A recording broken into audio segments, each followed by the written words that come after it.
এখানে কিন্তু মায়ের মূর্তি নেই। এই মায়ের মহিমা তো অনেক।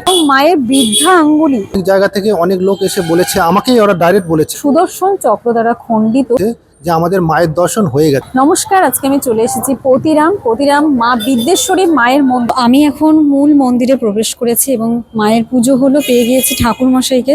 নমস্কার। নমস্কার, আপনার নামটা? আমার নাম তাপসচন্দ্র জোয়ারদার। আমার বাড়ি পতিরামে কদমতলিতে। আমি এখানে মা বিদ্যেশ্বরীর পুজোরি। তো এই মায়ের মহিমা তো অনেক, বলে শেষ করা যাবে না। এর সৃষ্টি কবে কেউ বলতে পারবে না। আমরাও আমাদের বাবা ঠাকুরদারকে জিজ্ঞাসা করতাম, তারাও বলতো যে আমরা এইভাবেই পুজো দিয়ে দেখে আসছি মায়ের মন্দিরে। তো মা এখানে বিদ্যেশ্বরী নামে পুজো হয়, কিন্তু ঐতিহাসিকরা এখানে তদারকি করে এবং তারা সব কিছু বিচার বিবেচনা করে দেখেছে যে মায়ের সতীর 51তম শক্তিপীঠ এই স্থান। মায়ের যে বাঁ পায়ের বৃদ্ধা আঙুলি পতিত হয়েছে তা এখানেই পতিত হয়েছে।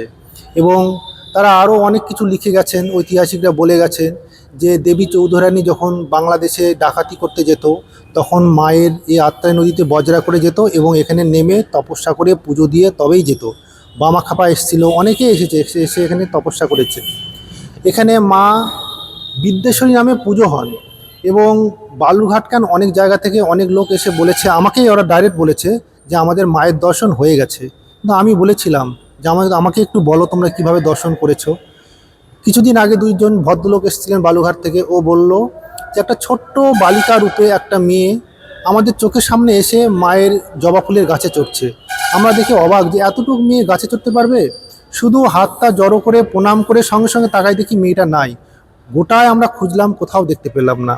তো ওরা ভাবলো যে এটাই মা বিদ্যেশ্বরী। এবং অনেকে দেখেছে ভোরবেলা ফুল তুলতে এসে যে স্বয়ং মা লাল পাড়া সাদা শাড়ি পরে পেছনের পুকুর থেকে স্নান করে উঠে আসছে। অনেকে মায়ের দর্শন দেখেছে। তো মায়ের দারুণ সুন্দর মহিমা, আমরা অনেক কিছু জানতে পারলাম। মায়ের অপার কৃপা আমার দর্শক বন্ধুদের মধ্যে বর্ষিত হোক। তোমাদের ভালো করে একবার অ্যাড্রেসটা দেখাচ্ছি।